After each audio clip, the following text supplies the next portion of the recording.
Pouvoir enfin consacrer toutes ses énergies à sa famille.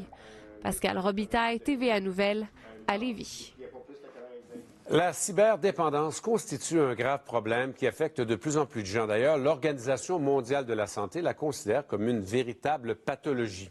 François, un organisme lance de concert avec Québec une campagne qui, pour lutter contre la dépendance des enfants, cible les habitudes des parents. Ouais, je ne sais pas si vous avez des règles à la maison concernant l'utilisation du téléphone cellulaire. Par exemple, chez nous, ça ne monte pas au deuxième étage. Les cellulaires restent en bas, pas dans les chambres à coucher.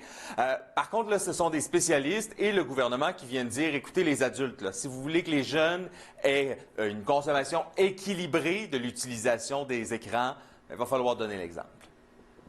Antoine a 19 ans et il y a 2 ans et demi, il a dû venir ici, dans les locaux de l'organisme Le Grand Chemin, pour obtenir de l'aide. J'ai commencé très jeune à jouer aux jeux vidéo. Ça a toujours fait partie de mon quotidien, mais les 12 heures, je dirais que ça a commencé surtout à l'âge de 11-12 ans. Vous avez bien entendu, à partir de 11-12 ans, il pouvait passer 12 heures de suite devant son écran. Depuis, il a fait beaucoup de chemin. Je suis pas obligé de passer mon temps sur mon cellulaire quand j'étais à la table avec des amis ou avec mes parents. C'est de toujours se dire qu'ils sont pas importants dans notre vie, tout ce qui est appareil électronique. Je trouve que le cellulaire, c'est vraiment ce qui prend une grosse partie de la vie des gens de nos jours.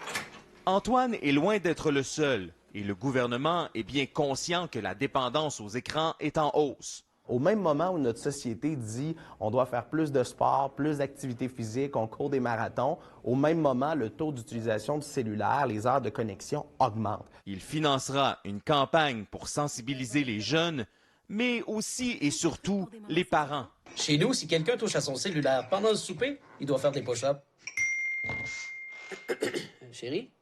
Souvent, on a tendance à essayer de viser plus le comportement du jeune lui-même sans penser à quel exemple qu'on est en train de lui montrer. Donc, nous-mêmes, si on est toujours sur nos écrans, si à l'heure du repas, on n'est pas capable de mettre notre cellulaire de côté pour avoir un moment en famille, ça envoie un message clair que l'Internet, les écrans occupent une place importante et que c'est une utilisation qui n'est pas nécessairement équilibrée. Et quand on regarde les statistiques, il y a peut-être des raisons d'être inquiet parce que les Canadiens passent en moyenne sur un ordinateur, une tablette ou un cellulaire plus de 40 heures par semaine.